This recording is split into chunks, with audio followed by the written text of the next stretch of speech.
Vous êtes sur le point d'écouter Distorsion, un podcast sur... Une énigme incroyable. Depuis 2011, personne n'a retrouvé la trace de Xavier Dupont de Ligonnès. L'homme suspecté d'avoir assassiné son épouse et ses 4 enfants à Nantes, recherché depuis toutes ces années. Des histoires étranges de l'ère numérique.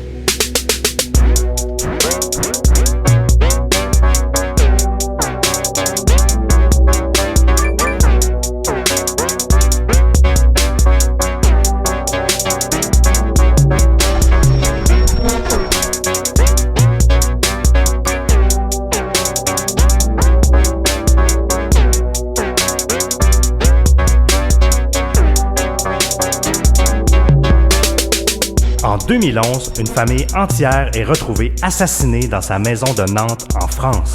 Le principal suspect, Xavier Dupont de Ligonnès, le père de famille, s'est complètement volatilisé dans la nature. Les enquêteurs et les internautes uniront leurs forces afin de traquer les moindres gestes du fugitif en cavale. Est-ce possible que Xavier soit innocent? Est-ce possible que les services secrets américains se cachent derrière ce drame? Suivez-nous dans cette histoire incroyable, digne d'un film hollywoodien. Sébastien Lévesque, comment ça va en ce premier jour de notre saison 3, lors de notre premier épisode régulier? Ça va très bien, Émile. J'espère que toi aussi, tu vas bien. Oui. J'avais très hâte à ce soir. J'avais très hâte d'enregistrer notre première histoire étrange de l'ère numérique de 2018. Oui. On a commencé avec le Bureau des mystères la semaine dernière. Belle collaboration. On risque de remettre ça. Je sais que plusieurs de nos auditeurs nous le réclamaient. Donc, pour nous, ça fait un plaisir de parler avec Charles et Mathias. Si vous voulez d'ailleurs entendre les histoires que nous, on a racontées dans leur spécial canadien, vous devez le faire, mais sur la chaîne du Bureau des Mystères. Donc, allez écouter ça. En plus, ce soir, mon cher Seb, on boit la solution de la brasserie Rollbuck de Saint-Jean-Port-Joli, une belle région québécoise. C'est une IPA américaine à 7% d'alcool et un indice IBU de 80. Oui, quand même, elle a une bonne amertume. Faut aimer la IPA. On est revenu à nos sources. Exactement, très trouble, très avec des excellents goûts d'agrumes encore une fois, mais un goût très fort de malt et de houblon. Exactement. C'est qui nous offre cette bière-là, Seb? Cette bière-là, elle est offerte par les douces folies de Niki cette semaine. Ah ouais. Merci à toi. Et si vous voulez faire comme Niki, en fait, et nous offrir une tournée de bière, vous n'avez qu'à vous rendre distorsionpodcast.com sur notre onglet tournée de bière. Vous allez pouvoir choisir, disons, le forfait ou le package de bière que vous voulez nous offrir. Ça va nous faire plaisir. Et n'hésitez pas à nous suggérer aussi une bière que vous aimeriez qu'on boive durant l'épisode. On a aussi un shout-out, une review 5 étoiles sur Apple Podcasts qui nous vient de Frankie07. Shout-out à toi, Frankie. Il nous dit « Fabuleux et captivant, super podcast. Avec des sujets profonds et bien recherchés, j'ai dévoré tous les podcasts en une semaine. Longue vie à Distorsion. » Il semble avoir une compétition dans l'air sur les interwebs. Il y a des gens qui nous disent qu'ils l'ont écouté en 2 jours. Oui, Je sais que Jean-Philippe Rousseau nous a écouté en 3 jours apparemment. Quand même, hein? À ce moment-là, on avait 22 ou 23 épisodes. Et là, on dit une semaine. Donc, c'est quelque chose quand même. Oui, je supporte les marathoniens de Distorsion. Si vous voulez prendre part à la discussion avec tous ces gens-là, toute cette belle communauté d'auditeurs qu'on a qui nous suivent sur Facebook, vous pouvez le faire sur Facebook, en fait, sur notre page au Distorsion Podcast. Il y a un groupe de discussion. Vous pouvez appliquer, parce que c'est un groupe privé, imaginez-vous donc. C'est très sélect. Processus sélectif. Oui, mais jusqu'à date, on n'a refusé personne. Bientôt, on a une nouvelle surprise pour vous, chers distordus, en fait, qui en veulent plus, qui voudraient de plus en plus de contenu. Émile et moi, on lance un nouveau concept qui s'appelle les mini-distos. En fait, qui va être un petit format, un peu comme on vous a expliqué dans le premier épisode avec le Bureau des Mystères. En fait, que c'est un format, ça va être souvent des compléments d'enquête. Vous allez avoir droit à soit une réflexion de Émile ou de moi. On va être la plupart du temps en solo lors des mini-distorsions. Ça va être des courtes histoires, 5, 10, 15 minutes, des réflexions, des fois aussi des concepts qui appartiennent au numérique, au dark web, ou à tout ça qui mérite d'être approfondi. Donc, on va vous offrir ça via les mini-distos. On s'est pas donné de règles précises sur, disons, la cadence. La cadence et la récurrence. On se donne quand même des objectifs, au moins quelques-uns par mois, à travers tous les épisodes réguliers. Là, ça changera rien à notre mécanique. Là, à chaque semaine, durant la saison, vous allez avoir un épisode. Ce qui s'en vient aussi bientôt, c'est la première collection de distorsion, de marchandises et de t-shirts. Donc, on va essayer de faire ça là, peut-être à chaque saison. On essaie de collaborer avec des artistes visuels avec qui on peut créer des designs de t-shirts et tout ça. Et on a une première ligne qui s'en vient en fait, qui est une collaboration avec un artiste de Seattle qui est Mr. Willow, qui fait en fait des dessins en noir et blanc à l'encre. C'est fantastique. Vous irez voir ce qu'il fait sur Instagram et on fait une collaboration avec lui. Donc, ça s'en vient bientôt. Surveillez ça. On va en parler très certainement. L'histoire de ce soir, Seb, on se les fait suggérer assez souvent. Oui. C'est assez passionnant. Une histoire qui se déroule de l'autre côté de l'Atlantique. Je dis qu'il se déroule parce que c'est toujours pas résolu. Exact. C'est l'histoire de la famille Dupont de Ligonnès qui a été en fait retrouvée assassinée dans sa maison de Nantes en 2011. Et le principal suspect, qui est le père Xavier, est toujours en cavale. En fait, il a toujours pas été retrouvé. Exactement. C'est un des cas qui m'a quand même troublé. Vous allez voir là, dans toute la mécanique et toute l'application, comment le crime s'est produit. Et, la méticulosité. La méticulosité, l'orchestration qui est quasi parfaite du crime. C'est assez fascinant et en plus de tous les éléments qui vont être laissés par le père. Je vous en dis pas plus. Je pense qu'on va se... Parce que même en 2018, il y a eu des développements là-dessus. Oui. Il y a eu énormément d'enquêtes faites par les internautes. Puis ce qui est bien, pour une des rares fois, les enquêteurs se sont mêlés à la discussion sur les groupes Facebook. Il y a eu des véritables avancées qui ont été faites grâce aux enquêtes des internautes. Et puis, c'est fantastique de voir, même si on n'a toujours pas résolu l'enquête, on n'a toujours pas retrouvé Xavier Dupont de Ligonnès, mais grâce aux internautes, on a quand même un peu plus compris sa mentalité, puis on a réussi à découvrir des documents qui ont permis de comprendre un peu plus ce qui se passait dans le foyer des Ligonnès. Exactement. Seb, est-ce que tu es prêt pour qu'on se lance là-dedans finalement pour notre premier épisode régulier de saison 3? Oui, monsieur. Let's go. Le 20 avril 2011, une enquête est lancée par le service de police de Nantes à propos d'une famille entière qui aurait complètement disparu. Nantes, c'est une ville de taille moyenne, je dirais, de l'ouest de la France, là, un peu moins d'1 million d'habitants. Un peu comme peut-être la taille de Québec, si on veut, la grande région de Québec. La famille en question, c'est la famille Dupont de Ligonnès, qui est une famille composée de 6 personnes. Il y a Xavier, qui est le père de famille, sa femme Agnès, sa fille Anne, âgée de 16 ans, ses fils Arthur, qui a 20 ans, qui en fait, Xavier n'est pas son père biologique. Benoît aussi a 13 ans et Thomas 18 ans.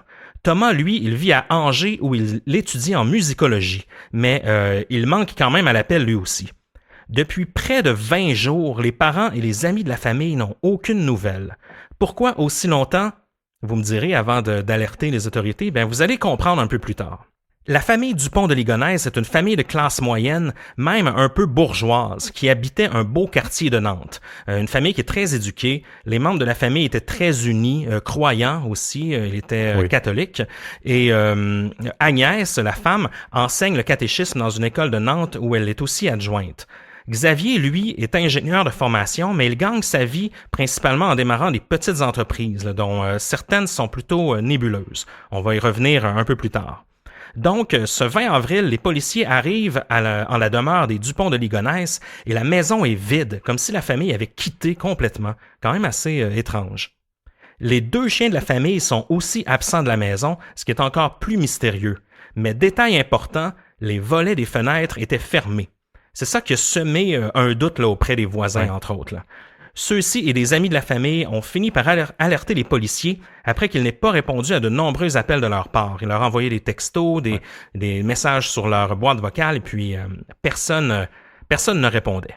C'est assez louche là, après autant de jours. Puis même, ils disaient que jamais leur volet était fermé. C'était pas dans leurs habitudes, donc encore plus étrange.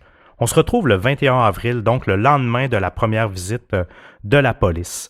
Alors qu'un avis de recherche est diffusé pour chacun des membres de la famille, bien sûr, les enquêteurs découvrent des restes humains enterrés dans le jardin de la maison familiale.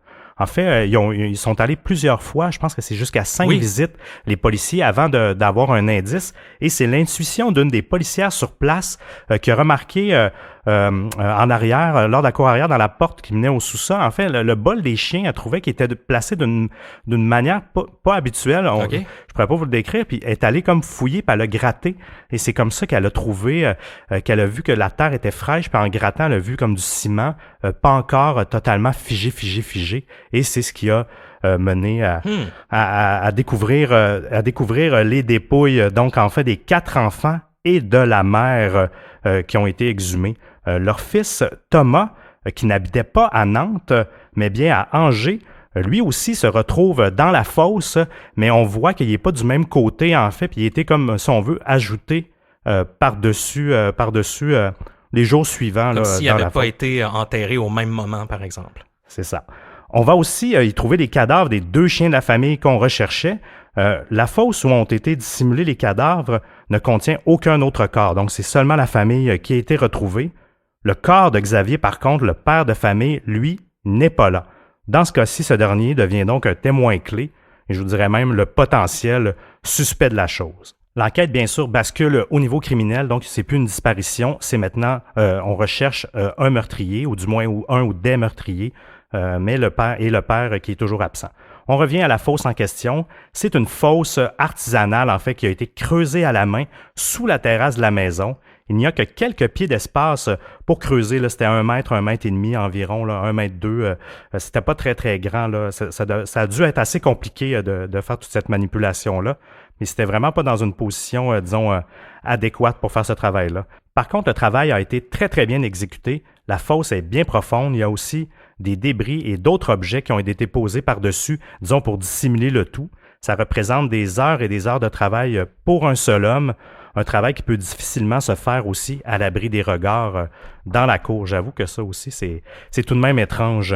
Parce qu'il faut se le dire, la maison des Dupont de Ligonnès, c'est une maison dans un quartier bourgeois de Nantes, mais c'est pas une maison sur un grand terrain avec une clôture et tout ça. C'est quand même... C'est des maisons en rangée. Oui, là, c'est des maisons en rangée, toutes collées les unes sur les autres. Là. Donc, même dans la cour arrière de sa maison, on parle pas d'énormément d'intimité, si on veut, pour creuser une fosse de 5 personnes. Et en plus, sous la terrasse... quand même pas évident. Imaginez-vous accroupi. En plus, lui, il était pas petit, là, Xavier. Il était quand même une grande personne. Et puis, avec une pelle, en train de creuser une fosse, je dis pas que c'est impossible à faire, mais c'est quand même c'est un certain travail. Oui, puis il y a des adultes à transporter. Ces enfants sont quand même tous vieux. Donc, il y a eu énormément de travail. Les dépouilles sont elles aussi méthodiquement disposées. Leur tête est protégée par des oreillers, enveloppés dans des sacs de couchage, puis dans des sacs poubelles avec des toiles de plastique entre chaque étage de terre. On y retrouve même des reliques religieuses auprès de chaque corps et aussi de la chaux. En fait, la chaux, c'est utilisé généralement pour accélérer le processus de décomposition. Ce que ça fait, c'est que ça absorbe l'eau. C'est une genre de petite pierre. Là. Et quand c'est en contact avec un objet, ça absorbe l'eau et ça déshydrate. Si vous le touchez avec vos doigts, ça va complètement vous brûler. Donc, ça accélère. Pourquoi il a mis un sac de poubelle et différentes couches? C'est entre autres pour l'odeur aussi. Plus il y a de couches, moins l'odeur va pouvoir, disons, alerter les voisins. Ça va prendre beaucoup plus de temps. Les autopsies qui sont pratiquées sur les 5 dépouilles démontrent que la mère et ses 4 enfants ont été exécutés d'une manière très réfléchie dans leur sommeil. Ils ont tous reçu au moins 2 balles de carabine à la tête et 2 des fils ont reçu en plus de ça des balles au thorax. Les autopsies confirment aussi que les victimes auraient été droguées avant d'être exécutées. Et puis, les projectiles sont de calibre 22, donc c'est une petite carabine là, de chasse, par exemple à la perdrix ou à certains oiseaux, par exemple. On suppose aussi là, que les balles au thorax que les garçons ont reçues, c'est présumément parce que ceux-ci ont dû réagir en voyant le tueur avec une arme devant eux, là, qui était... On suppose que c'est le père ici, là, mais étant de plus grande taille, les somnifères n'ont peut-être pas eu un effet sédatif aussi fort que sur les 2 autres victimes, donc sa jeune fille et sa femme, par exemple. Le même jour, les gendarmes localisent la voiture Citroën C5 de Xavier à Roquebrune-sur-Argence, dans le Var. Le Var est une région du sud de la France, quand même assez éloignée de Nantes. Okay. C'est quand même un bon road trip pour se rendre là. Une autre voiture de la famille, une Pontiac, est recherchée. Xavier devient alors vraiment le principal suspect dans cette affaire. Mais qui est Xavier Dupont de Ligonnès? Ouais. Xavier Pierre-Marie Dupont de Ligonnès est né le 9 janvier 1961 à Versailles, où il a grandi en milieu bourgeois et il est ingénieur de formation.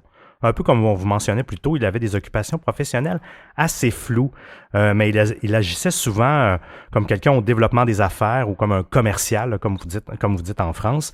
Il était toujours parti en affaires, mais même selon plusieurs de ses voisins, la plupart du temps, il partait le dimanche soir et il rentrait seulement le vendredi.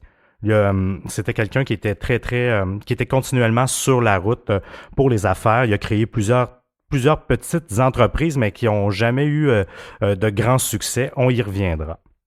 Xavier, c'était quelqu'un aussi qui était extrêmement passionné par le mode de vie des Américains. Il a toujours eu ça en lui, le rêve américain. Puis je peux comprendre, les gens qui sont nés dans les années 60, ils ont plus vécu ça que notre génération à nous. Il y avait plus à construire. Le rêve américain était plus un objectif de vie que actuellement. Les road trips, la route 66. La liberté. La musique rock. Oui, c'est ça. Les années un peu plus bohèmes, etc. Donc, les films western aussi. Oui, c'est vrai, effectivement. Il voyage dans les années 70 aux États-Unis. Il part avec un ami sillonner les routes américaines où il vit une genre de vie de bohème. Donc, un peu comme on vous disait, il va développer une passion pour l'Amérique. Même en France, il va acheter beaucoup de disques de musique country. Il va même suivre des cours de danse sociale quasiment toute sa vie. C'est un danseur dans l'âme, même avec sa femme Agnès. Il va même ramener une camionnette américaine en France comme souvenir. C'est intéressant ça. Quand même, en 98, il repart 6 mois seul afin de préparer le terrain pour un éventuel déménagement. Donc, ça a toujours été en lui de vouloir déménager aux États-Unis. En 2002, c'est avec toute sa famille, à l'époque, c'était sa plus jeune famille, dans le sens que ses enfants étaient beaucoup plus jeunes, c'était pas presque des adultes, qui a décidé aussi de faire un road trip en camping-car aux États-Unis toujours. L'homme pense à engranger de l'argent avec sa société pour pouvoir s'installer définitivement aux États-Unis. Par contre, il sera rattrapé par les déboires commerciaux de son entreprise. En parlant des entreprises qu'il a fondées au cours de son existence, oui, parce que c'est pas tout clair, hein. Certains semblent être juste des compagnies à numéros. Oui, des coquilles qui servent un peu à soutenir l'autre. Puis souvent, ils ont les mêmes raisons sociales qui semblent être nébuleuses, même pour les enquêteurs. Ils pouvaient jamais, en lisant un peu au Québec, on appelle ça le registraire des entreprises. Il y a l'équivalent aussi en France, où c'est un peu un descriptif, la raison sociale d'une entreprise.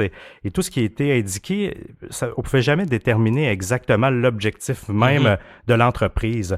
À l'an 2000, justement, un peu avant son premier voyage, pas son premier voyage, mais son premier voyage avec sa famille aux États-Unis, il a créé la société Celref, une entreprise qui était basée à Pornic.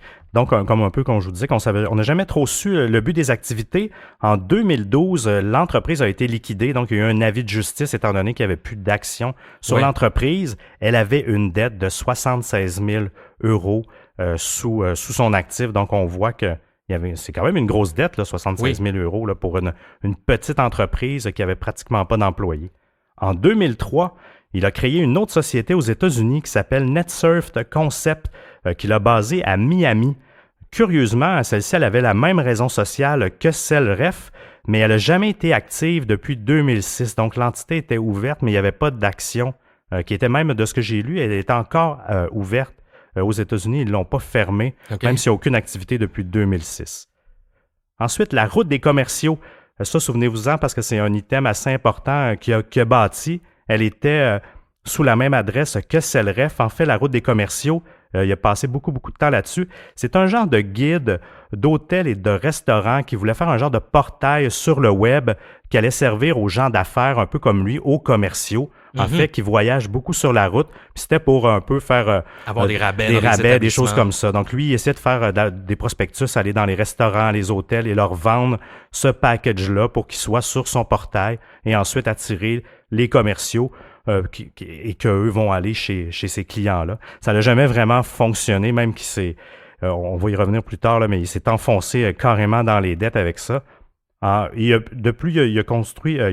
fondé 2 autres entreprises, toujours en lien avec la restauration et les commerciaux, là, les vendeurs, un système de fidélisation de cartes pour les restaurants qui s'appelait Carte Cristal, là aussi qui a englouti beaucoup d'argent, et une fédération française de commerciaux, qui c'est un genre de regroupement, justement, pour que les commerciaux puissent s'entraider entre eux, et ça non plus, ça n'a pas beaucoup fonctionné. Malgré le fait qu'il mène un train de vie plutôt bourgeois, Xavier accumule quand même les dettes. Ses compagnies ne performent pas autant qu'il ne le souhaiterait, comme on vous disait, avec des marges, des faibles marges de profit. Il va même commencer à liquider l'héritage de sa femme Agnès, même emprunter de l'argent à une de ses maîtresses, Claudia, qui habite en Allemagne, avec qui il entretient toujours une correspondance, du moins au moment des événements. Oui. On parle de plusieurs dizaines de milliers de dollars. Il va tomber dans un cycle infernal où il emprunte de l'argent à un ami pour en payer un autre. Là, vous voyez le cycle. C'est quand même... on voit qu'en apparence, tout allait bien pour cette famille-là. Ça semblait être une famille heureuse, une famille unie même qui a un certain succès. Mais malgré tout, on voit que... Je pense pas que Xavier était dans le trouble tant que ça, dans le sens qu'il n'y a pas des gangs de criminels qui viennent, mais quoi qu'on viendra, il y a certains messages qu'il a envoyés qui prétendent peut-être qu'il aurait reçu des menaces, mais même à ça, ça semblait être quelqu'un d'assez à l'aise. Je dis pas que ce qu'il faisait était illégal, mais il semblait assez à l'aise dans ce cycle-là, de toujours avoir ce qu'il lui faut, mais en accumulant des dettes, puis en empruntant à quelqu'un, puis en remboursant l'autre. Mais tranquillement, on sentait il sentait la soupe chaude, là. Oui, il n'arrivait pas à remonter de tes dettes à un moment donné, tu n'y arrives plus. Aussi, Xavier, qui était souvent sur la route, qui est assez typique des gens sur la route, il avait beaucoup de maîtresses. Xavier est un grand séducteur. Il avait la réputation d'avoir plusieurs maîtresses, jusqu'à 7, selon certaines sources. Les médias ont mis la main sur un courriel qui date de 2010, justement, d'une femme de 50 ans qui était sa maîtresse depuis plusieurs mois. En 2009, il y avait eu une séparation. Et ensuite, il a tenté de renouer avec elle en 2010. Il y a quelques extraits de sa lettre. Je vais vous la résumer, en fait. Ce qu'il lui dit dans la lettre, il lui fait beaucoup de chantage émotif. Il lui demande de l'argent, mais en même temps, de l'argent supplémentaire qu'elle lui a déjà prêté, un autre 25 000 € par-dessus, un 25 000 € qu'il lui avait prêté. Il disait que la route des commerciaux n'allait pas aussi bien qu'il l'avait espéré, et qu'en même temps qu'elle devait le juger, qu'elle devait pas être fière de lui, mais qu'il était rendu au fond du baril, que sa vie actuelle était un cauchemar, qui n'aimait plus sa femme Agnès, qui voulait bâtir des projets avec elle, un peu le poteau rose pour que finalement elle puisse lui donner un 25 000, lui prêter un 25 000 €. Donc, on n'a pas eu la suite de cette discussion-là, mais c'était quand même assez particulier, puis ça nous démontre bien le personnage extrêmement manipulateur, là. À chaque 2 phrases, il ramenait toujours, il se rabaissait comme pour un peu faire pitié. Jouer la carte de la pitié. Oui, exactement. Mais on se rend compte que il était assez à l'aise là-dedans aussi, puis il était peut-être même un peu en crise existentielle, Xavier Dupont de Ligonnès. On a l'impression qu'il remettait tout en question à ce moment-là, qu'il n'était plus très satisfait de sa vie en famille, et il semble justement avoir certains rêves brisés. Mais tout ça le mène, Seb, à un certain moment, à développer une passion pour les armes à feu. Oui, assez étrange. 2 mois avant le drame, précisément le 2 février 2011, il a obtenu sa licence de tir. À presque 50 ans, il a commencé un cours d'initiation de tir. Selon le professeur qui lui a enseigné, c'était pas dans un objectif de performance, mais c'était vraiment pour bien manipuler l'arme. Il a utilisé, il s'est d'abord entraîné au pistolet avant d'utiliser une carabine 22. De long rifle, là, à 10 coups, qui avait été hérité de son père. Il a acheté alors des munitions. Il s'est mis à fréquenter l'école de tir en tant que telle. D'après les enquêteurs, les balles qui ont été tirées depuis l'arme du crime proviennent d'une arme qui est identique à celle dont il a hérité de son père. À l'école de tir, des témoins assurent qu'il était aussi muni d'un silencieux sur son arme. Quand même, donc il y a plusieurs liens. On revient tranquillement à notre enquête là, en avril 2011. On estime que le crime aurait été commis au début du mois d'avril, plus précisément le 3, dans la nuit du 3 au 4. Les policiers font le tour des connaissances et employeurs de la famille pour reconstruire l'emploi du temps de la famille Ligonès les jours précédant le drame. Le 1er avril, les relevés bancaires de Xavier indiquent qu'il a fait des achats de matériel de jardinage. Il va acheter du ciment, une bêche et une houe. Et le lendemain, il se procure 4 sacs de chaux, dans 4 magasins différents de la région de Nantes. Pourquoi 4 magasins différents pour 4 poches? On nous dit par la suite que ces achats-là, en fait, n'ont jamais été cachés. Xavier n'a jamais, ça n'avait pas l'air louche. C'est vraiment quelqu'un qui faisait des travaux de terrassement et puis ça faisait du sens qu'il achète ça. Il s'en est jamais caché. Là. Il n'a pas planqué ça dans un coin à l'insu de sa famille. Mais quand même, ça sème le doute. Le 3 avril maintenant, un voisin, Fabrice, voit pour la dernière fois Agnès puis peu après Xavier mettant des gros sacs dans sa voiture, la fameuse Citroën C5. Le couple et 3 de ses enfants dînent dans un restaurant nantais puis ils vont au cinéma. À 22h37, Xavier laisse le message suivant sur le répondeur de sa sœur Christine. Et là, il lui dit... Et là, je sais pas si je devrais prendre un accent français, Seb. Ah oui, vas-y donc. Ben, juste pour la première phrase. Alors, on était au Cinoche en famille et au restaurant ensuite. Dimanche soir, on rentre juste.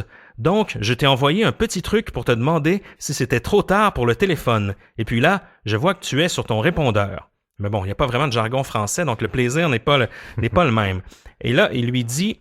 Mais j'ai été surpris, tu me parles de Bertram qui est dans ses préparatifs pour l'avion.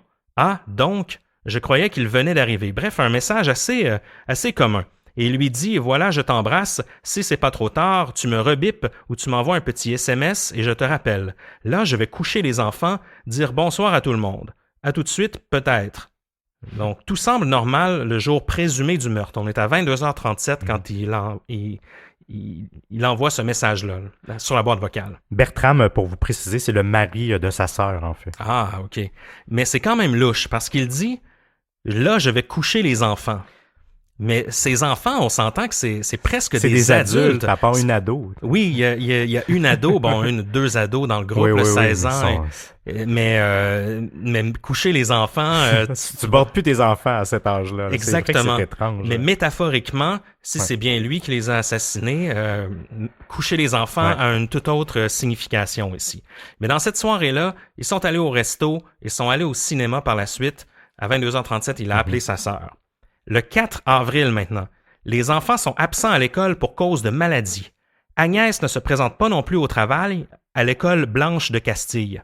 Le directeur reçoit un appel en avant-midi de Xavier Dupont de Ligonnès qui explique que sa femme n'entrera pas travailler en raison d'une gastro. Ce même jour, sa sœur Christine indique qu'elle lui parle au téléphone pendant 30 minutes et qu'encore une fois, tout est normal. La même semaine, toutes les écoles où étudient ses enfants reçoivent un étrange courriel. Et là, je vous lis un extrait du courriel. « Ayant été muté de toute urgence en Australie dans le cadre de mon activité professionnelle et étant parti avec mon épouse et mes enfants, je vous informe que nos enfants ne se rendront plus en cours. » Il va régler tout ce qui est études pour ses enfants comme si il quittait en Australie. Donc, quand même assez étrange, là, cet alibi de dernière minute comme ça. En plus de ça, la même semaine, les comptes bancaires de la famille sont fermés, le bail de la maison est résilié, les comptes scolaires aussi sont réglés. Il y a aussi un message sur la boîte aux lettres de la maison qui indique à retourner à l'expéditeur.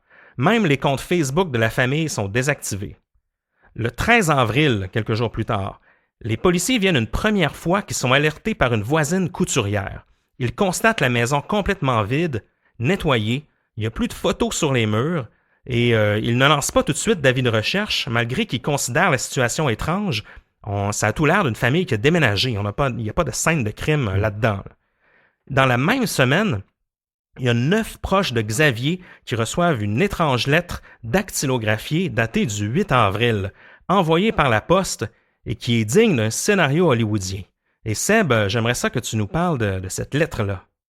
Vous allez voir, la lettre qu'il a envoyée aux 9 membres de sa famille et dactylographiée est assez particulière. Le ton est familier et, je vous dirais, quasi jovial versus le contenu de la lettre qui est quand même tout de même grave. Oui, c'est assez hallucinant.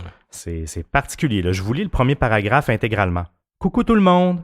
Méga surprise! Nous sommes partis en urgence aux États-Unis dans des conditions très particulières que nous vous expliquons ci-dessous. Vous recevrez ce courrier par la voie postale classique car nous n'avons plus la possibilité de communiquer autrement, ni mail, ni SMS, ni téléphone, et ce pendant quelques années pour des raisons de sécurité. Au moment où vous lisez cette lettre, nous ne sommes plus en France et nous pourrons y revenir pendant un certain temps encore indéterminé. Il met en parenthèse quelques années. C'est quand même louche, ça. C'est assez étrange. Ensuite, là, je vais vous résumer la suite des choses. Il nous parle justement de la compagnie qu'il avait fondée en 2003 à Miami. Il dit qu'à cette époque-là, il avait été approché par la DEA, qui est un peu le Drug Enforcement Administration, l'antidrogue aux États-Unis. L'agence d'antidrogue. Oui, exact. Pour infiltrer les discothèques françaises avec justement sa compagnie en parallèle, la route des commerciaux, parce que lui, justement, dans ses clients cibles, il y avait des discothèques. Donc, selon la DEA, ça serait, étant donné qu'ils veulent infiltrer les discothèques françaises, c'était la personne parfaite pour essayer d'être un genre d'agent double pour détecter le trafic et le blanchiment d'argent, le trafic de drogue et le blanchiment d'argent. Il mentionne aussi que c'est pour cette raison qu'ils n'ont pas pu habiter à Miami parce qu'ils sont retournés en France en 2002 après avoir tenté d'avoir habité là. C'était une question de protéger sa famille qui faisait ça aussi, d'être un agent double pour arrondir les fins de mois de la route des commerciaux qui coûtaient de plus en plus cher, qui coûtaient plus cher qu'elle rapportait. Là, c'est quand même digne d'un film de Jason Bourne. De penser à toute cette scénarisation-là et toute cette histoire-là, je trouve ça quand même assez particulier. Et tout d'envoyer ça à 9 personnes spécifiques de sa famille, vous allez voir, je continue, c'est encore plus troublant plus on avance. Et aux 9 personnes à qui il a envoyé la lettre, il y a plusieurs personnes qui donnaient des instructions très spécifiques. Là, c'était écrit le nom de la personne et les instructions.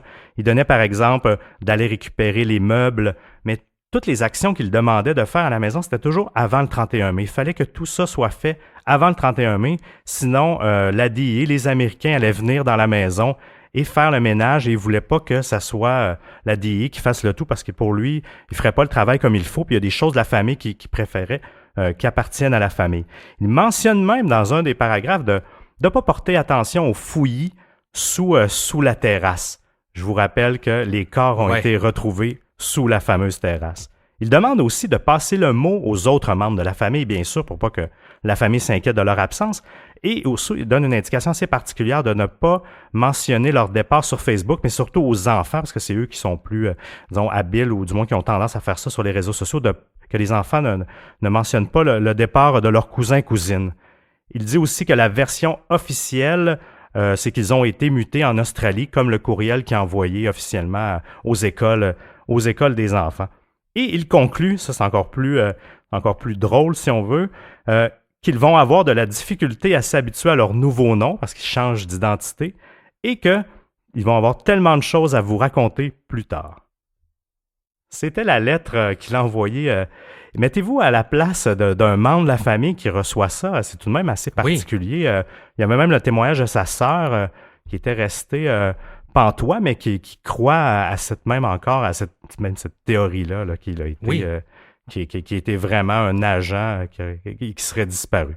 Il y a quand même plusieurs membres de la famille de Xavier Dupont de Ligonnès qui croient en cette théorie-là. Oui. Parce qu'en fait, tout se tient dans le sens que vous allez voir, il y a quand même certaines failles là, dans cette lettre-là, puis dans les d'autres indices que Xavier laisse derrière lui.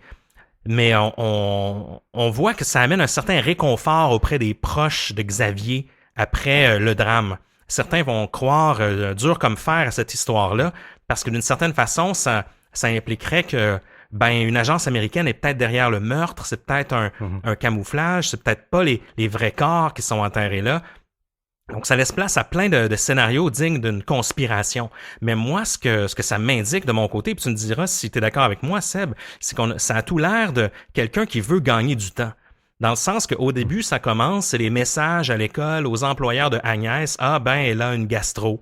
Donc, on veut garder une gastro, on veut garder quelques jours d'avance, mais c'est quoi? C'est 3-4 jours, là, tu sais, le temps d'une gastro. Ouais. Et donc là, après la gastro, ben, c'est la mutation en Australie. Donc, on gagne avec la mutation en Australie, ben, quelques mois, peut-être même qu'on peut closer les dossiers, arrêter l'école, toutes ces choses-là. Et puis là, maintenant, le 8 avril, ben ils l'ont reçu un peu plus tard, mais la lettre date du 8 avril, c'est carrément la nouvelle vie aux États-Unis.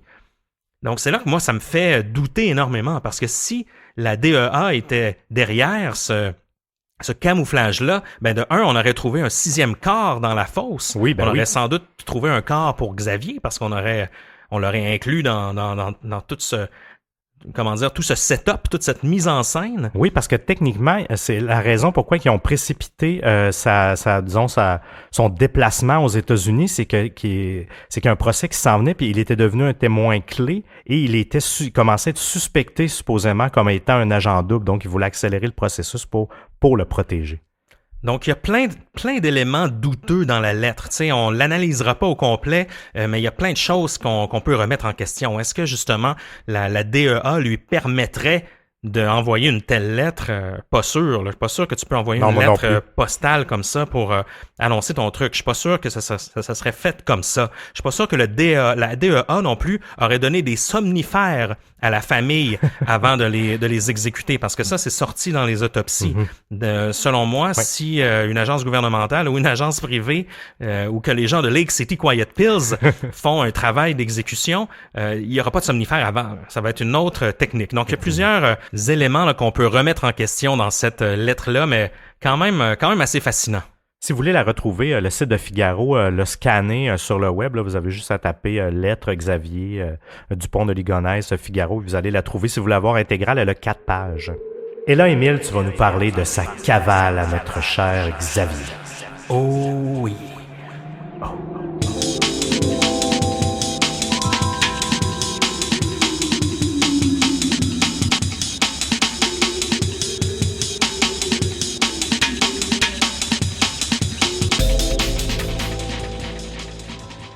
Un mandat de recherche va immédiatement être émis. Xavier Dupont de Ligonnès devient un des hommes les plus recherchés de France. Grâce aux traces numériques laissées par Xavier et avec l'aide de plusieurs témoins, on identifie des lieux où il aurait voyagé, principalement en voiture. Il aurait effectué la première partie de ce voyage en toute nonchalance, sachant qu'il avait une longueur d'avance sur les policiers. On va voir, il va même être vu là, à certains moments sans vraiment se cacher. Le 4 avril.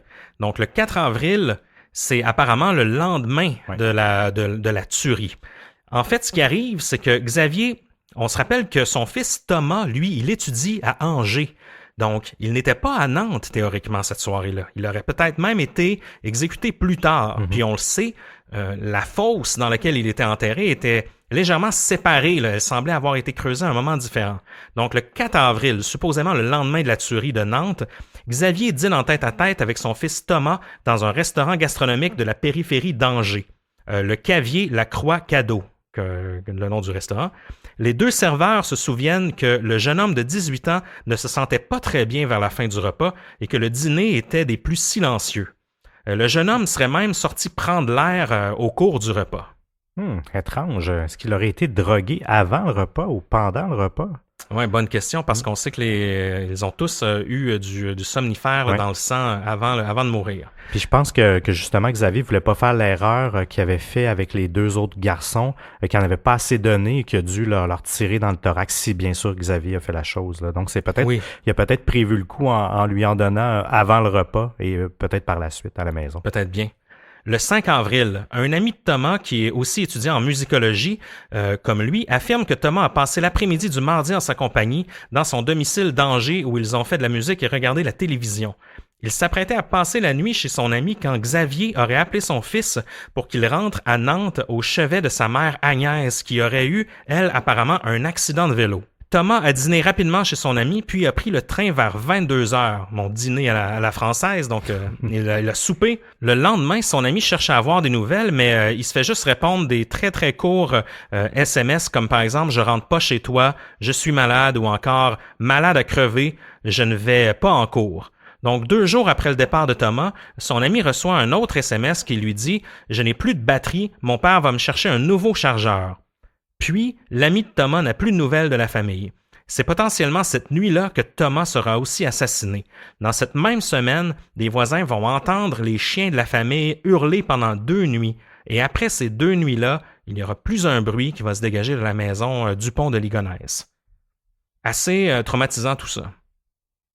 Les 11 et 12 avril 2011, donc à ce moment-là, les 2 crimes, donc la tuerie de la famille et le meurtre de Thomas auraient été supposément commis. Les 11 et 12 avril, Xavier passe la nuit à l'hôtel première classe de Blagnac, près de Toulouse. Il va régler la facture par carte bancaire, donc comme je disais, il laisse des traces, il est nonchalant. Pourtant, quelqu'un d'intelligent comme lui, qui même invente des scénarios à la Jason Bourne, serait au courant que c'est une très mauvaise idée de payer avec sa carte bancaire. Puis, il repart avec sa voiture, toujours la Citroën C5.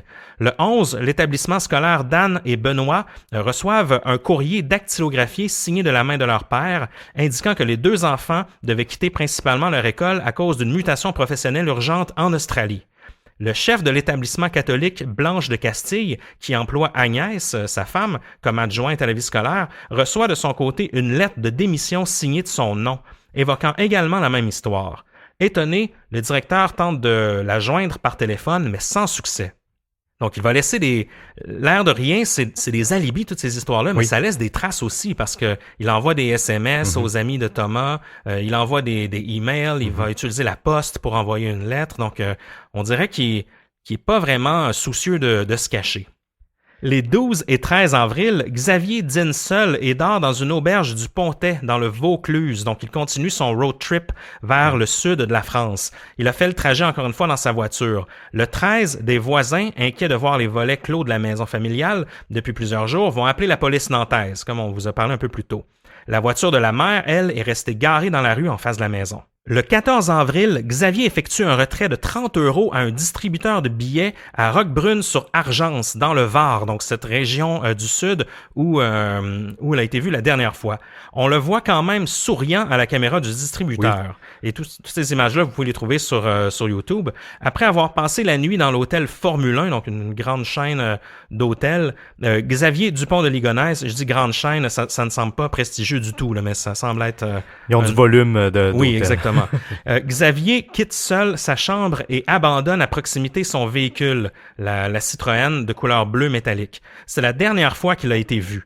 On le voit quitter le stationnement sur les caméras de surveillance, puis on ne sait pas vraiment où il se dirige parce qu'il quitte le cadre des caméras de surveillance. Et c'est la dernière fois qu'il va être officiellement repéré par que ce soit une caméra de distributeur de billets de banque ou une caméra de surveillance. Il jette un drôle de regard à la caméra, hein, juste un dernier, on dirait que c'était un clin d'œil qu'il faisait parce qu'on l'a jamais revu, donc c'est tout de même assez étrange. On l'aurait jamais revu parti sans sa voiture, en fait, avec 30 € en poche. Quand même, c'est pas un gros budget, 30 €. Non, c'est ce qui me fascine. En fait, ce que je trouve vraiment étrange, c'est vraiment la dernière fois qu'on le voit. Et s'il avait calculé ou planifié ça, il me semble qu'il aurait retiré plus que 30 €. Du moins, on va pas très loin avec 30 €. Donc, est-ce qu'il y avait de l'argent caché ailleurs ou c'est tout de même étrange? Très bonne question. On dit qu'il serait allé dans cette région-là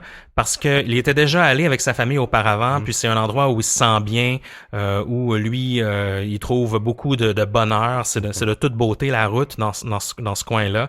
C'est des beaux petits villages, des belles régions. Et puis pour lui, ça serait comme un peu un endroit qu'il aime bien, où il a un sentiment de liberté. Par ailleurs, alors que c'est tous les derniers indices qu'on a à cette époque-là, en 2011, ça prend pas tellement de temps avant que les communautés Internet se mettent à enquêter sur le sujet. Puis c'est là que ça devient aussi intéressant pour nous parce que on a vraiment eu des développements dans l'histoire du pont de Ligonnès. En mai 2011, des centaines d'internautes qui se passionnent pour cette histoire tragique aident les enquêteurs à tenter d'élucider le drame familial. Il y a même une page Facebook qui leur sert un peu de lieu de rencontre pour rassembler toutes les informations. La page a été fondée par un certain Christophe Lavérité. La plupart des participants utilisent des pseudos. Oui, comme lui, là. Oui, même si c'était des profils Facebook, puis juste pour vous rappeler, à l'époque, il était un petit peu moins pointilleux sur l'utilisation des pseudos dans nos noms. Là, maintenant, c'est un petit peu plus difficile d'obtenir cette tactique-là.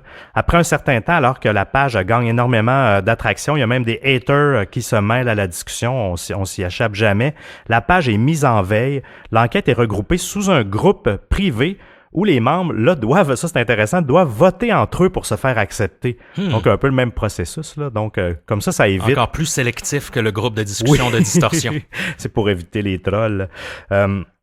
Et des membres de la famille et des enquêteurs vont même se joindre au groupe. C'est assez rare là, qu'on voit tout ce beau monde-là collaborer ensemble afin d'échanger avec les membres. C'est une des seules fois, justement, où les enquêtes des internautes sont quand même pris assez au sérieux.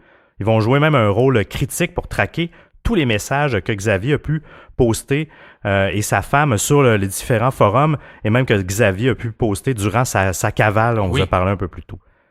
Ils sont les premiers à trouver les confidences d'Agnès Dupont de Ligonnès sur le forum de discussion du site Doctissimo que tout francophone, je vous dirais, de la planète connaît. Si vous googlez une pathologie ou une maladie que vous avez un symptôme, vous tombez quasi automatiquement sur le forum de Doctissimo. Et ils ont réussi à retrouver le compte de Agnès. Le couple battait de l'aile et s'était même séparé cette année-là où ils ont retrouvé le post de 2004, le 23 octobre, 7 ans avant le drame. Donc, ça faisait quand même un certain temps. Elle s'était confiée longuement sur le forum. Elle témoignait de difficultés qu'elle connaissait dans son couple, qu'elle avait même de l'attirance pour d'autres hommes et qu'elle a eu des relations virtuelles avec certains d'autres hommes. Elle disait aussi qu'elle n'avait pas du bon sexe et qu'elle était en manque de sexe et qu'elle était un petit peu tannée du côté froid et absent de Xavier, pas seulement physique, là, mais psychologique.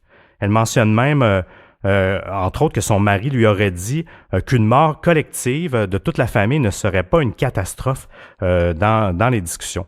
Les posts officiels, maintenant, à l'heure actuelle, sont quand même assez durs à trouver originalement. Merci à la Wayback Machine, pour ceux qui connaissent pas. C'est un organisme, c'est un OSBL qui existe sur Internet depuis 1996, qui archive le web, disons, du mieux qu'il peut. Là. Des fois, il y a des trucs, on voit mal les images ou des choses comme ça, mais ça permet quand même de consulter des vieilles pages qui ont existé et qui n'existent plus, dont justement une des discussions que Agnès elle a eu. Son surnom, si vous voulez faire des recherches par après, c'est Scorpios. Donc, elle est Scorpion, j'ai vérifié, elle est née le 9 novembre 62, donc c'est vraiment son signe astrologique. Elle a utilisé son signe astrologique comme nom d'utilisateur. Elle nous mentionne toutes sortes d'éléments, là, qu'il a été absent, qu'il n'y avait pas de sexe, qu'il demandait de l'attention, qu'il avait besoin, elle avait besoin d'attention, d'affection et tout ça, puis il n'était pas là.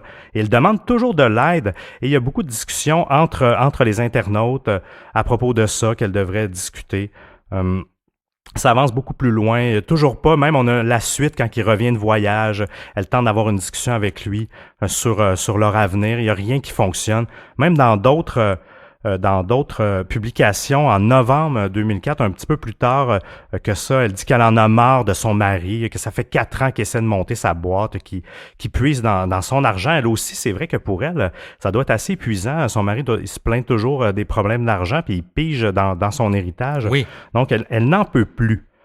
On se rend compte qu'il y avait un peu anguille sous roche et qu'il ne faut pas toujours se fier aux apparences. Donc, cette famille-là avait des problèmes au plus profond de ses fondations. Vraiment, là, c'est vraiment ça. Puis si vous voulez, là, on peut pas toutes vous les lire, là, mais creuser cet aspect-là, c'est quand même assez dérangeant. Puis on voit vers quoi ça peut mener. Mais il n'y a pas seulement que Agnès qui a laissé des traces sur le web, disons, de ses réflexions et ses pensées. Xavier, depuis mars 2009, en fait, les internautes se sont rendus compte qu'il publie, qui navigue sur un site, sur un forum de discussion catholique qui s'appelle citécatholique.org. Je me suis même créé un compte avant l'enregistrement, question de consulter un peu le forum, parce qu'on peut pas consulter si on n'est pas membre Donc, merci Seb de cette dévotion. J'ai trouvé ça, oui, dévotion c'est le bon mot. J'ai trouvé ça quand même assez drôle. Il s'est même fait bannir à plusieurs reprises. Il était très, très, très actif là, de ce que j'ai compris. C'était des centaines et des centaines de messages que les enquêteurs ont épluchés à l'époque. Il utilisait 2 pseudonymes, un qui s'appelait Chevy, mais son préféré c'était Ligo. Ligo, L-I-G-O, et c'était, selon les analyses des internautes, c'était son personnage, disons son alter ego, où ce qui en profitait par ses interventions, il y avait une tendance à explorer les tabous de la religion dans son discours, à aller à des endroits... Brasser la cage un peu. Exactement, à des endroits où les gens ne sont pas vraiment habitués. Le 29 avril 2010, il ouvre un sujet de discussion qui s'appelle « La nécessité des sacrifices ». OK. Et en guise d'introduction, il écrit « En quoi Dieu a-t-il besoin ou envie qu'on lui offre la mort d'une bête, d'un enfant, d'un homme, de son fils? Merci pour vos réponses. » Déjà là, c'est assez particulier. Il n'y a aucun membre sur le forum qui répond. Ça prend plus d'1 mois avant qu'une certaine Hélène réponde. J'espère que vous êtes d'accord avec moi que nous n'avons plus à offrir des sacrifices d'animaux. Là, il y a une obstination avec quelques membres qui s'ensuit.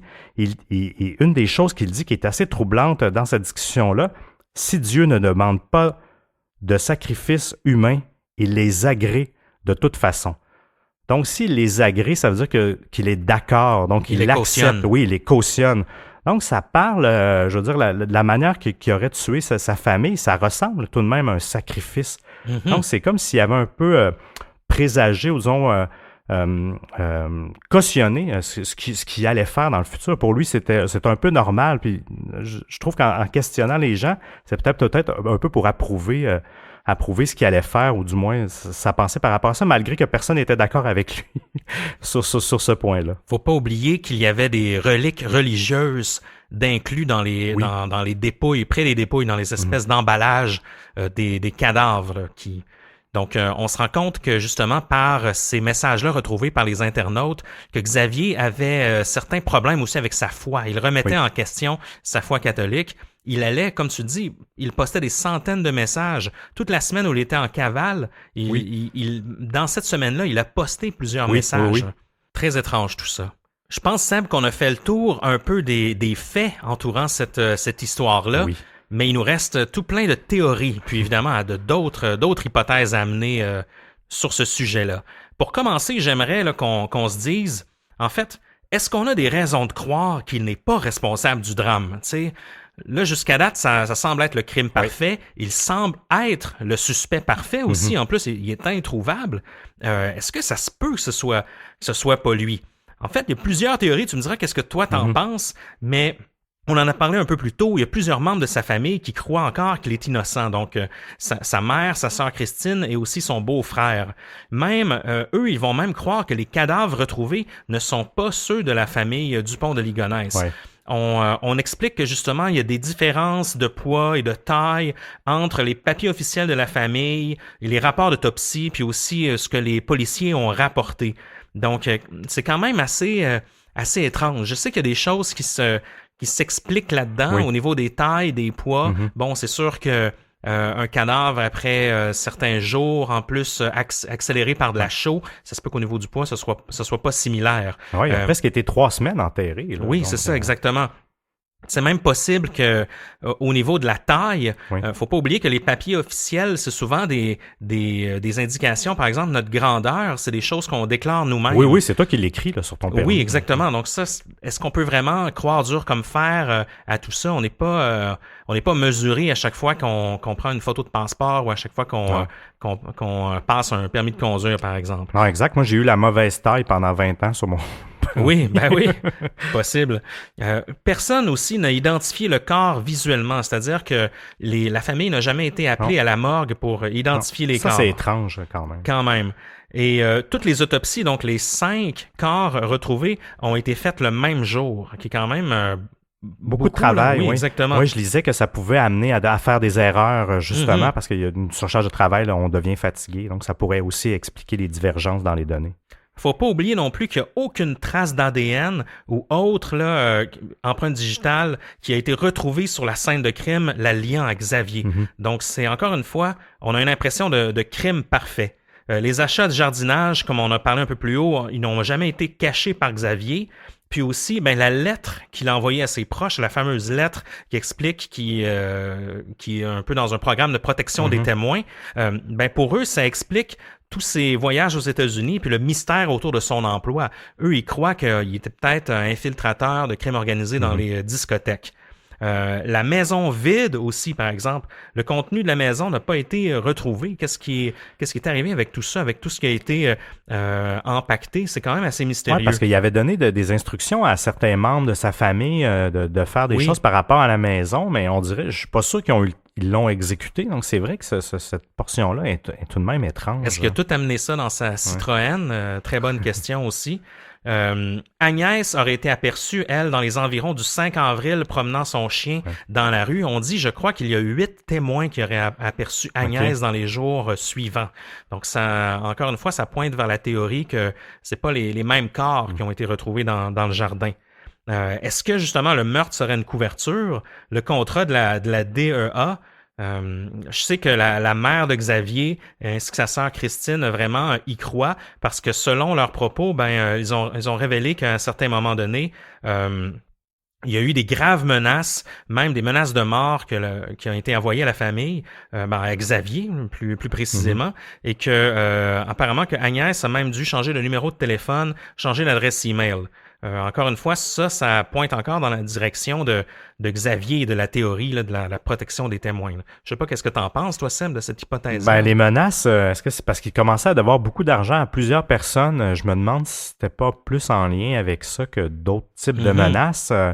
Même le truc de la DIA, il n'y a pas nécessairement le profil type non plus pour être recruté, pour être agent double dans ce genre de truc-là. Non. Donc, il n'y a pas... je trouve ça quand même... je suis pas convaincu de cette théorie-là, malgré que j'y ai cru un certain temps, parce que tout est tellement bien orchestré et parfait. C'est trop, en fait. Oui. Puis c'est trop su.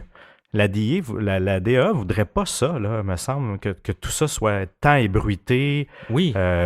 Même, je suis pas convaincu je suis convaincu que les autorités françaises ont dû contacter la DEA. Sans doute, hein? Là, franchement, ce genre d'enquête-là, ils collaborent ensemble. S'il n'y a rien qui est ressorti, selon moi, c'est que c'est pas vrai. Malgré que si c'était vrai, ils le diront pas plus non plus, la DEA. Là, donc. Puis il faut quand même pousser la mise en scène à un niveau assez élevé parce que non seulement on a trouvé les 5 corps, on a trouvé les 2 chiens aussi. Oui. Mais on n'a pas trouvé Xavier. Donc je l'ai dit un peu plus tôt, moi, selon moi, si c'était une job, là, un peu une mise en scène, on aurait retrouvé 6 corps, en fait. On n'aurait pas retrouvé juste 5 si c'était une couverture complète. Oui, puis ça fausse pas les pistes de laisser Xavier être en cavale. Puis dans ce cas-là, ces gens-là, ces cadavres-là viennent d'où, en fait? Les cadavres des 2 chiens viennent d'où? Il y a toute cette problématique-là qui me laisse croire que c'est pas... pour moi, c'est très peu probable. Il y a d'autres hypothèses aussi. Une qui est très probable, c'est l'hypothèse du suicide. En fait, qui serait explicable là, via les dettes, les nombreuses dettes de Xavier, les déboires amoureux qu'il a vécu. Il y a même eu une visite de huissier cette semaine-là, la fameuse semaine du drame. En fait, la plupart des familicides se terminent en suicide de la part de l'auteur. Faut pas dans l'histoire. Souvent, l'auteur du crime est celui qui souhaite mourir, mais il est trop narcissique puis trop égoïste. Puis à ce moment-là, il souhaite amener les membres de sa famille avec lui. On l'a vu dans plusieurs cas où les familles sont entièrement assassinées. Se pourrait-il qu'il ait voulu s'enlever la vie dans le Var après un pèlerinage? Ça, c'est aussi une hypothèse parce que dans cette région, justement dans la région de Roquebrune sur Argence, il y aurait une falaise énorme. J'ai vu des photos, là, c'est vraiment la falaise du Roi Lion, là, avec 3 croix religieuses qui sont plantées au sommet. Puis cette falaise aurait une forte connotation catholique. Puis certains croient que Xavier aurait pu aller sauter au bas de cette falaise-là. Il y a eu des fouilles effectuées dans les eaux là, en bas de la falaise. Il n'y a pas de cadavre qui a été retrouvé, mais quand même, ça peut être une hypothèse probable. Aussi, en fait, très troublant, Dans des lettres qui ont été envoyées à 2 amis plusieurs mois avant le drame, il mentionne qu'il a 2 choix devant lui, soit se foutre en l'air ou se foutre en l'air en amenant sa famille avec lui. Donc, un extrait ici du courriel qui est quand même assez troublant. C'est envoyé, là, je crois, 7 ou 8 mois avant l'assassinat. Il écrit « Si ça tourne mal, je n'ai que 2 solutions, me foutre en l'air avec ma voiture ou foutre le feu à la baraque quand tout le monde dort. » Post-scriptum, qu'il écrit à la toute fin, « Je suis très sérieux, lucide et sous l'emprise d'aucune drogue ni d'aucun alcool. Je serai donc fin août, début septembre, au pied du mur, avec une décision définitive à prendre. Suicide seul ou suicide collectif. » Donc ça, c'est quand même assez troublant de lire ça là, plusieurs mois avant le drame. Dans ses commentaires, si on ajoute là-dessus, là, sur le forum de Cité catholique, encore une fois, il parle de sacrifice, donc un peu comme tu nous as mentionné tout à l'heure, Seb. Donc tout ça penche vers la théorie du suicide. Moi, en fait, c'est une théorie que je trouve qui est probable aussi. J'aurais tendance à croire que prendre autant de temps pour camoufler un crime, pour ensuite vider sa maison, pour ensuite se suicider et faire tous les efforts qu'il y a par la suite. Mais il avait peut-être pas prévu de se suicider. C'est peut-être ça. En fait, c'est un peu ça que je voyais, parce que justement, toute cette mise en scène-là, t'as pas besoin de faire ça si tu te suicides aussi. Peut-être qu'il voulait pas. En fait, on l'a jamais retrouvé son corps. Donc, s'il s'est suicidé discrètement. Puis il voulait peut-être pas par orgueil ou par égocentrisme faire la manchette, ou du moins que ce qui est écrit à côté de son nom, c'est mort par suicide. Il y avait peut-être cette raison-là pour laquelle il l'aurait fait beaucoup plus tard. Moi, j'ai l'impression qu'il a peut-être changé d'idée en cours de route. Mais moi, je crois de plus en plus à la théorie du suicide, en fait. Je peux pas croire je trouve que dans le monde aujourd'hui, c'est dur de disparaître. Puis sa face était tellement partout. À moins qu'il se cache avec une sugar mommy là, qui le fait vivre là, à quelque part. Là. Ça, c'était mon autre théorie. Là. Donc, il était quand même beau bonhomme et séducteur. Donc, il s'est peut-être trouvé une femme incognito dans une ville ou une île plus éloignée. Mais c'est encore là, c'est pas simple là, de se refaire une identité. Non, c'est clair. Mais tu vas voir dans les cercles fréquentés, dans les cercles religieux même de Xavier, c'est peut-être possible de disparaître, en fait. Okay. Parce qu'il y a des théories là-dessus. Parce qu'une des théories, c'est qu'il est encore en vie, dans le fond. Oui. Il a quitté, il a disparu, et puis il refait sa vie d'une autre façon, à quelque part. Et là-dessus, il aurait été aperçu, là, c'est un des fugitifs qui a été le plus aperçu. Oui. On parle de plus de 900 fois. Oui, c'est ça, c'est fou. Hein? C'est quand même assez hallucinant. On dit que peut-être qu'il aurait effectué un retour à Versailles, parce qu'il aurait été vu dans cette région-là en juin 2011, dans une station-service d'un centre commercial aux Ulysses. La police judiciaire de Nantes prend les 2 témoins très au sérieux à ce moment-là. Par contre, il n'y a pas d'autres pistes qui émergées, mais on l'aurait vu donc en juin 2011, donc quelques mois après le drame. Un témoin aussi rapporté avoir vu le présumé meurtrier à Bastia, en Corse. Et ça, je sais que c'est une piste qui a eu beaucoup de couverture médiatique. La nouvelle va raviver la thèse de la planque de Xavier et certains vont même jusqu'à imaginer qu'il est aidé par la mafia corse. En 2012 aussi, donc 1 an plus tard, un journal italien révèle qu'une femme dit avoir eu une brève relation amoureuse avec le fugitif à Turin.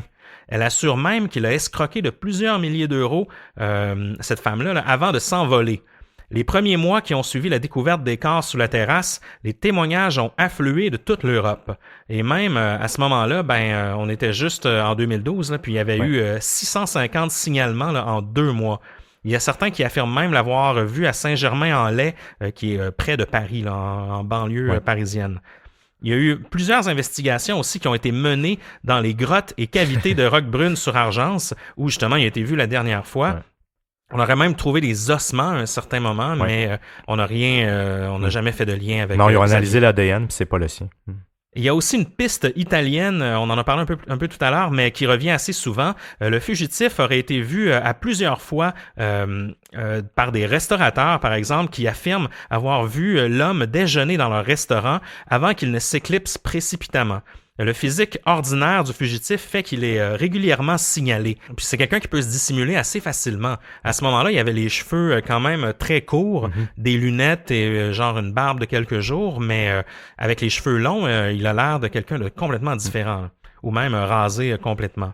Juste après la disparition de Xavier, il y a un couple de Belges aussi qui affirme avoir vu le fugitif à la terrasse d'un bar dans le Var, encore une fois. D'abord seul, le prétendu Xavier aurait alors eu un rendez-vous avec un autre homme, un complice qui ne s'est jamais fait connaître, en fait. Donc, aucun autre signalement. Les policiers aussi ont recherché Claudia, donc cet amour de jeunesse dont on a parlé un peu plus tôt, cette fameuse Allemande là, qui elle, en fait, aurait prêté beaucoup d'argent à Xavier. 50 000 €. Ben oui, exactement. Apparemment que Xavier allait encore la voir, bon, à quelques reprises. Même Agnès était au courant qu'il la voyait, mais lui, il expliquait qu'il était seulement ami avec elle. Mais bon, cette piste-là n'a pas abouti non plus. En 2015, le 11 juillet, une journaliste de France 3 va recevoir là, une photo assez étrange de ses deux enfants de la famille. Je crois que c'est Arthur et Benoît, avec un message au dos de la photo qui est inscrit, donc c'est une vraie photo développée. C'est écrit en majuscule « Je suis encore vivant » et suivi de l'inscription en minuscule « De là jusqu'à 7 heures ». Mais il n'y a pas d'heure d'écrit, là, vraiment. Je ne sais pas à quoi il fait référence. C'est signé Xavier Dupont de Ligonnès, daté 2015 à Nantes. Donc, quand même assez étrange. Cette lettre-là non plus n'a pas abouti. On suppose que c'est sans doute des gens qui recherchent de l'attention médiatique qui ont envoyé cette photo-là. Il n'y a rien vraiment qui aboutit là-dessus. Maintenant, en 2018, donc encore récemment, le Seb, là, il y a eu des développements à cette histoire-là.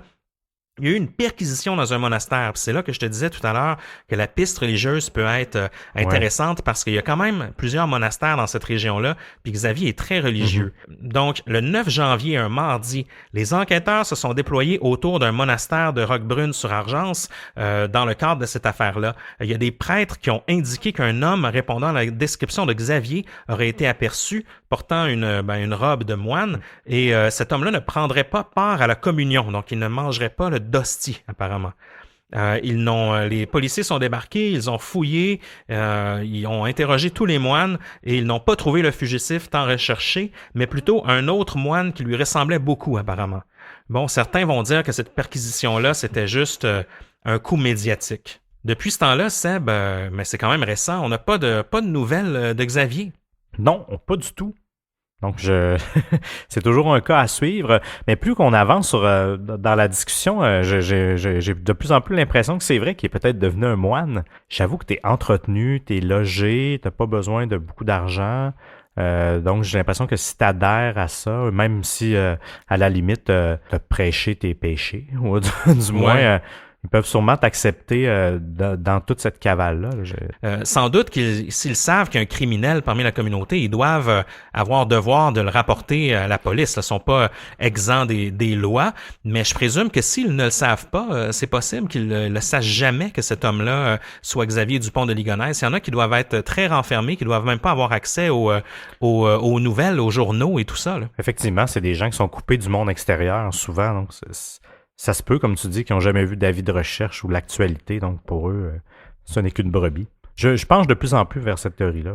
Ben moi aussi, la communauté de moines, dur à dire là, c'est possible. Façon de parler. Mais l'hypothèse, on dirait que je tends à croire qu'il ne s'est pas suicidé, donc qu'il serait potentiellement encore vivant. J'ai l'impression que s'il avait vraiment voulu faire un familicide là, suivi d'un suicide, j'ai l'impression que il serait pas donné tout ce mal-là de communiquer à sa famille, d'inventer une histoire que je veux dire personne croit. De faire toute cette mise en scène-là, parce que j'ai l'impression qu'au final, il y a pas grand monde qui croit à son hypothèse de protection des témoins et de DEA. À part sa famille proche, non. Non, je suis convaincu que c'est ce qu'il a fait. C'est la solution la plus simple pour lui. Là. Puis la plupart des êtres humains ne veulent pas mourir. Donc, mais c'est toutes les histoires aussi qui ont été vues. Est-ce que le temps qu'il se rende là, est-ce qu'il a vraiment escroqué d'autres femmes?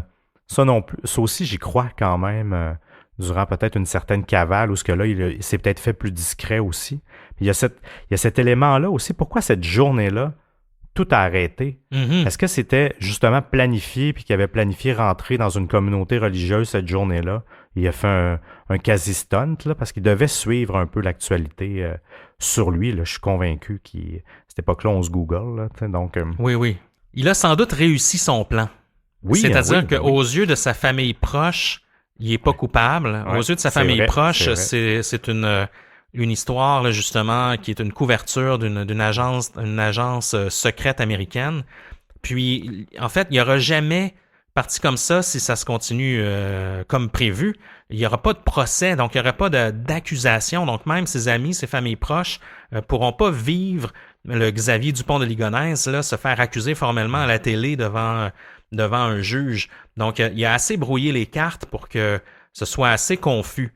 Donc, quand même très mystérieux. On dit aussi qu'il se serait peut-être inspiré d'un Américain, le John List, oui, un autre qui a aussi assassiné sa famille là, dans les années 70. Apparemment, qu'il se serait peut-être inspiré de cette histoire-là. Et puis que sans doute qu'il en a entendu parler lorsqu'il était aux États-Unis et même dans sa recherche en lien avec tout ça. Nous, Seb, je pense qu'on a fait le tour. C'est une histoire qui est très médiatisée. Hein. Si vous voulez poursuivre la recherche de votre côté, vous pouvez chercher le groupe Facebook. Je suis allé faire un tour. Il est plus tellement actif. Non, il est encore là, mais il est encore là. Il est plus tellement actif là depuis même, je dirais, le 2014, peut-être 2012-2014. Ouais. On le sait par la suite, c'est devenu un groupe privé. Mais bon, il y a encore énormément d'informations et sur Reddit, il y a des gens qui discutent de ça. Je pense qu'on a fait le tour, mon cher Seb, mais ça fait du bien. On voulait commencer par une histoire outre-Atlantique. On sait qu'on a beaucoup d'auditeurs français. De plus en plus, on vous aime beaucoup, on vous accueille. Shout-out à vous. Oui, shout-out la France. Et puis, on voulait commencer avec une histoire française parce qu'ici, on en entend pas tant parler des histoires européennes. Non, cette histoire-là, avant qu'on se la fasse suggérer, il y a plusieurs mois, je la connaissais pas sincèrement. Non. Je sais pas si toi, tu la connaissais. Là. Ça m'a dit de quoi lorsque j'ai continué à faire des recherches. Je me rappelais de cet homme-là en cavale. Mais non, on n'a pas été exposé énormément à cette histoire-là ici. Là. Non, ça n'a pas été couvert du tout. On sait où nous trouver. Hein, si vous voulez nous parler, nous envoyer un message. Facebook, Distorsion Podcast. Instagram, même chose, Distorsion Podcast. Twitter, à Distorsion Pod. Ou encore distorsionpodcast.com, bien évidemment. Offrez-nous une tournée de bière si vous voulez encourager le show. Un petit shout-out 5 étoiles sur Apple Podcast, ça nous fait toujours du bien. Seb, pour terminer tout ça, là, je te laisse le mot de la fin. Si vous avez quelque chose à cacher, s'il vous plaît, n'allez pas vous confier sur Doctissimo. Oh.